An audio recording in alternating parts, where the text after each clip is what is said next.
उपघटक संख्येचे विस्तारित रूप लिही. कृती 1. चला पाहूया काय म्हटलेले आहे इथे ते. खालील प्रत्येक संख्येतील 5 या अंकाची स्थानिक किंमत रेघेने जोड. म्हणजे इथे आपल्याला 5ची स्थानिक किंमत आणि इथे संख्या लिहिलेली आहे. म्हणजे त्या संख्येमध्ये 5ची स्थानिक किंमत कोणती आहे ते ओळखून आपल्याला त्याची योग्य पद्धतीने जोडी जुळवायची आहे. तर एकक स्थानी 5ची किंमत 5च राहत असते. तर इथे आपल्याला एक उदाहरण दिलेले आहे पहा.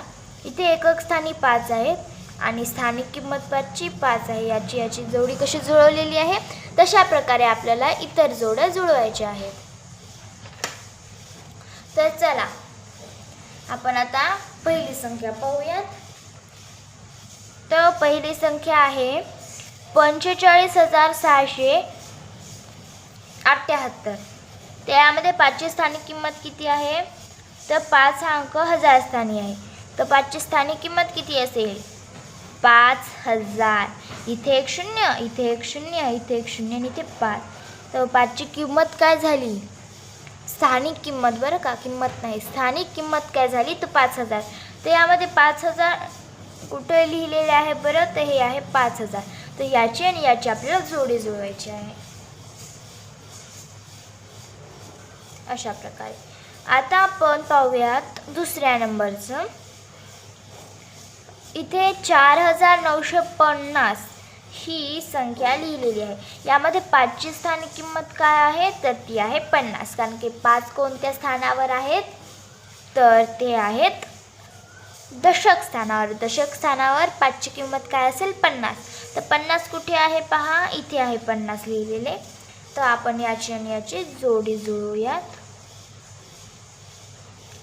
अशा प्रकारे. आता आपण राहिलेली शेवटची संख्या पाहूयात. ती आहे 6540. यामध्ये 5ची किंमत किती आहे ती आहे 500. कारण की 5 कोणत्या स्थानावर आहे शतक आणि शतक स्थानावर 5 असल्यावर त्याची स्थानिक किंमत काय असणार तर 500.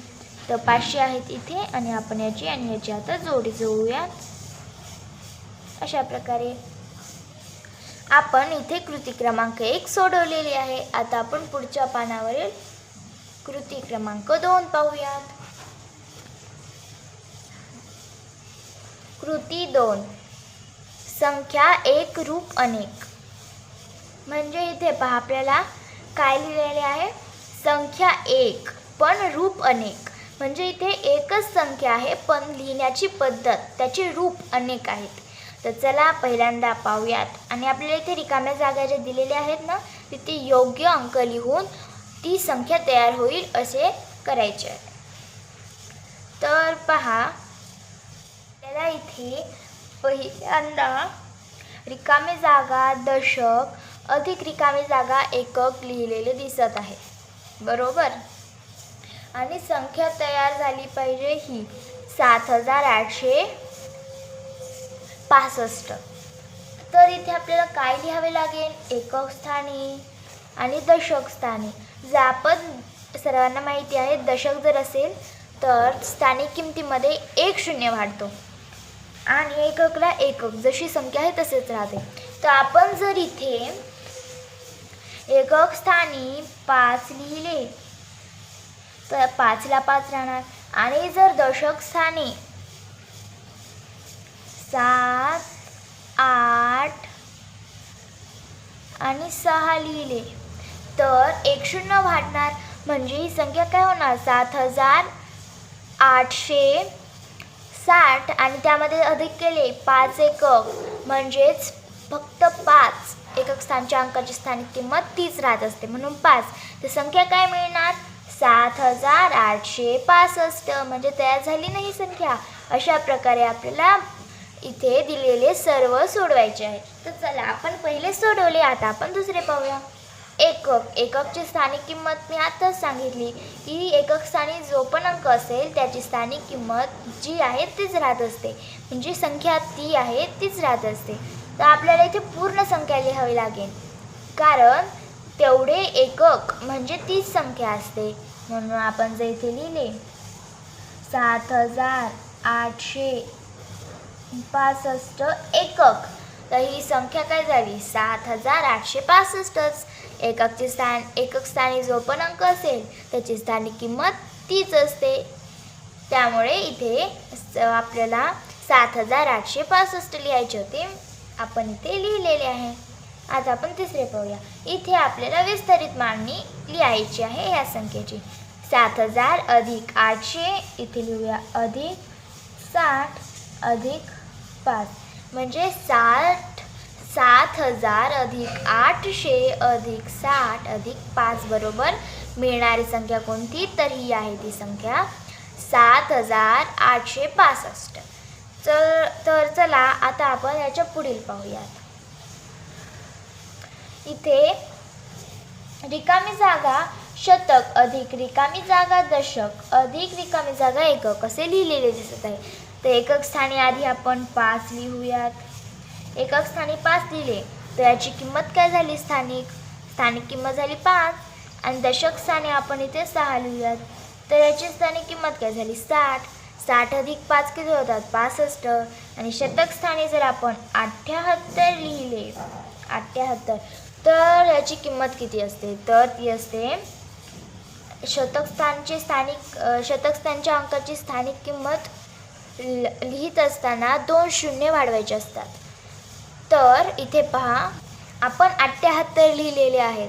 तर यामध्ये जो आपण 2 शून्य वाढवले म्हणजे शतकच्या स्थानिक किमती तसेच लिहित असतात.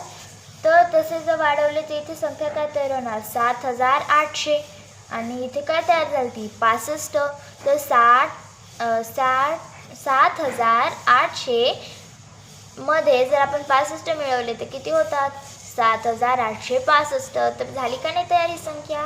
अशा प्रकारे आता आपल्याला खाली एक पिरॅमिडचे चित्र दिसत आहे, त्यामध्ये सुद्धा आपल्याला तेच करायचे आहे. ही संख्या आहे, त्या संख्येची वेगवेगळ्या रूपात त्याचे लेखन करायचे आहे. तर पहिल्यांदा पहा विस्तारित मांडणीत आपल्याला हे करायचे आहे. तर इथे 7000 अधिक 800 अधिक 60 अधिक किती करावे लागतील, तर 5. इथे आपल्याला काही लिहायचे नाही आहे, ती पहिल्याच याला जोडलेली ओळ आहे. आणि इथे संख्या 4 आहेत म्हणून ते असेच येणार, इथे आपल्याला काही लिहायचे नाही आहे. तर यानंतर पहा तिसऱ्या ओळीमध्ये पिरॅमिडच्या रिकामी जागा शतक अधिक रिकामी जागा एकक असे लिहिलेले दिसत आहे. तर आधी आपण इथे काय लिहूयात, तर पहा इथे जर आपण 5 लिहिले तर एकक स्थानी 5ची स्थानिक किंमत 5 राहील. पण उरलेले सर्व अंक आपण जर इथे लिहिले 786 जर आपण इथं संख्या लिहिली तर शतक स्थानी 2 शून्य वाढतात. म्हणजे ते किती होणार 2 शून्य जर वाढवले त्यामध्ये तर ते होणार 78650. पण हो तेच होणार. तर सॉरी तसे नाही होणार, ते होणार किती 78600 होणार. ते 78600. पण इथे आपल्याला तेवढी मोठी संख्या नाही हवी, आपल्याला 1000 पर्यंतची संख्या हवी आहे. म्हणून जर आपण इथे 65 लिहिले आणि इथे जर आपण 78 लिहिले तर काय होईल बरं, तर 78 शतक म्हणजे इथे 2 शून्य वाढणार अधिक आपण 65 एकक म्हणजे 65च केले तर काय मिळणार आपल्याला संख्या, तर ती असणार ही संख्या 7865. अशा प्रकारे आता आपण शेवटच्या ओळीमध्ये काय लिहायचे आहे ते पाहूयात. तर शेवटी पहा आपल्याला इथे काय दिलेले आहे, रिकामी जागा शतक अधिक रिकामी जागा दशक अधिक रिकामी जागा एकक. तर इथे आपल्याला काय लिहावे लागेल, तर आपण आधी इथे लिहूयात एकक स्थानी 5 दशक स्थानी 6 आणि शतक स्थानी 78. इथे आपण वरील लिहिले होते तशाच प्रकारे आपल्याला इथे लिहायचे आहे. आता इथे 2 शून्य वाढणार, या दोघांची बेरीज काय असणार तर 65. कशी, तर इथे दशक आहेत, दशकमध्ये 1 शून्य वाढतो आणि त्याची बेरीज केली तर इथे होणार 65. आणि 7800 मध्ये 65 मिळवले तर काय होते 7865 अशा प्रकारे आपण इथे सोडवलेले आहे आणि आपली कृती क्रमांक 2 इथे संपलेली आहे. आता आपण कृती क्रमांक 3 पाहूयात.